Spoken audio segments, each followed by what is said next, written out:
Hello dear students, how are you? I hope you all will be fine. So today the next topic we are going to cover in the English grammar, basic English grammar is will have, may have, should have. Will have, may have, should have. ਇਸ ਤੋਂ ਪਹਿਲਾਂ ਆਪਾਂ ਜਿਹੜੀ ਪਿਛਲੀ video ਹੈ ਉਹਦੇ 'ਚ ਆਪਾਂ has, have ਤੇ had ਨੂੰ ਵਰਤਣਾ ਸਿੱਖਿਆ ਸੀਗਾ ਕਿ ਉਸ ਨੂੰ ਕਿਵੇਂ अपनी अंग्रेजी की बोल चाल के वरत सकते हैं।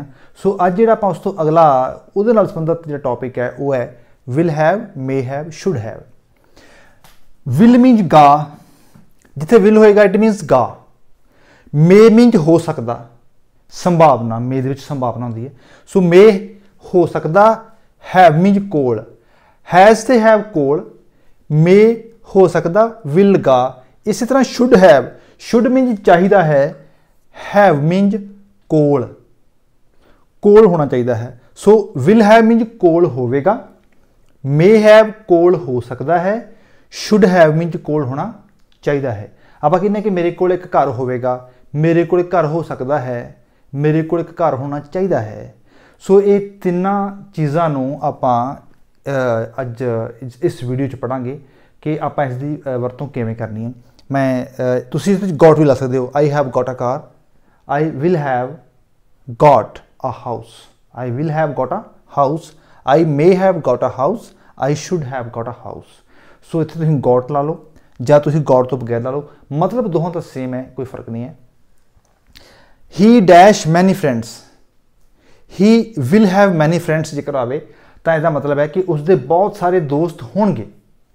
He may have many friends, उसदे बहुत सारे दोस्त हो सकते हैं। He should have many friends, कि उसका दोस्त कोई नहीं है पर उसके दोस्त होने चाहिए हैं, उसके बहुत सारे दोस्त होने चाहिए हैं। सो ये इन्हां तिन्हां दा जिहड़ा वक्खो वक्खरा जी वरतों है वो आपां सीख रहे हैं विल हैव, मे हैव ते शुड हैव दी। हुण आपां वेखीए he will have many friends, उसके बहुत सारे दोस्त हो सकते हैं। हुण जेकर आप नैगेटिव बनाना हो तो बनावांगे ही विल नॉट हैव। जिहड़ा नॉट आ वो विल ते हैव दे विचकार आएगा, मे ते हैव दे विचकार आएगा, शुड ते हैव दे विचकार आएगा। इस तरह नहीं होगा कि ही will have not many friends, इस तरह नहीं, he will not have many friends. इसी तरह जेकर आप इनू इंटैरोगेटिव बनाना हो, इहदा सवालिया आप सेंटेंस बनाना हो तो फिर बनावांगे आप विल पहले लावांगे, will he have many friends, कि की उसके बहुत सारे दोस्त होंगे। सो ये जिहड़ा आपां एक बनाया होया है स्ट्रक्चर, उहदे विच आपां टाल टाल के वेखांगे। हुण आपां विल हैव कर लिया, कोल होवेगा, उसके बहुत सारे दोस्त होणगे, उसके बहुत सारे दोस्त नहीं होणगे, की उसके बहुत सारे दोस्त होणगे। सो आपां कीता विल। हुण जेकर आपां मे दे नाल करना होवे तां फिर आपां की करांगे, सेम प्रोसीजर है, कोई फर्क नहीं है खास, बस उसी तरह ही इत्थे आप ला देंगे ही मे हैव मैनी फ्रेंड्स, उसके बहुत सारे दोस्त हो सकते हैं।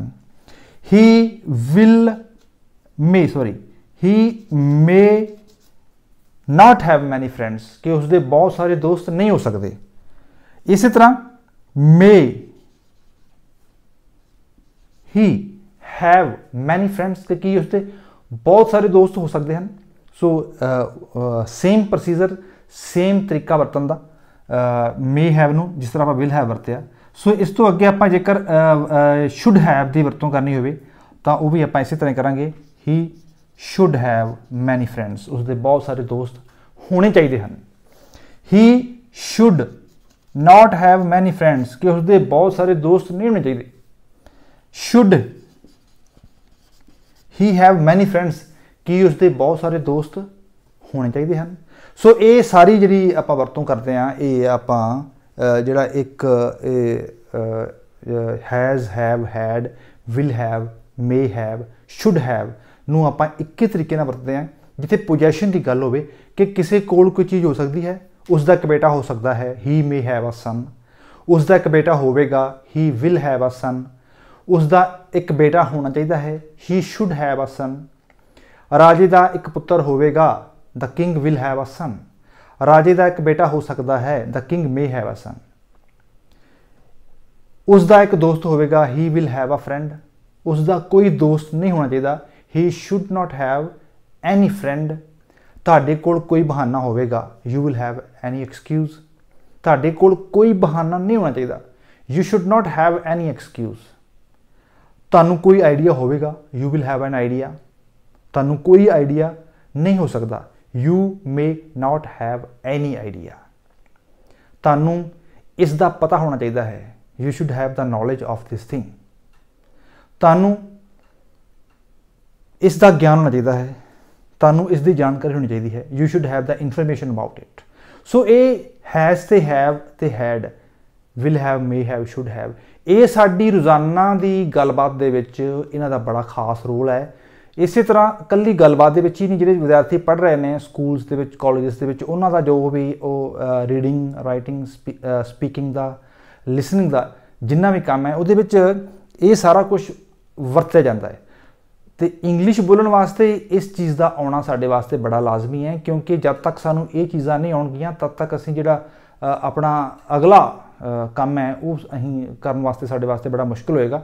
सो इस तो अगे आपां सारा कुछ पढ़ांगे, पर जिहड़ा ये सारा कुछ तुसीं ये सीखना है, लिंकिंग वर्ब सीखने ने जां एक्सिलरी सीखनियां ने, मॉडल सीखने आप अगे जाके, टेंसेस सीखने आप, active voice, passive voice, narrations, complex compound, finites, non finites वगैरह सारे पढ़ने ने। सो वो पढ़ने वास्ते जिहड़ा बेस है, बेस का होना बड़ा लाजमी है। So you should have the fundamental knowledge of certain language if you want to listen, if you want to learn, if you want to read, if you want to speak any particular language, then you should have the knowledge of basic and fundamental rules of that particular language. So thank you very much.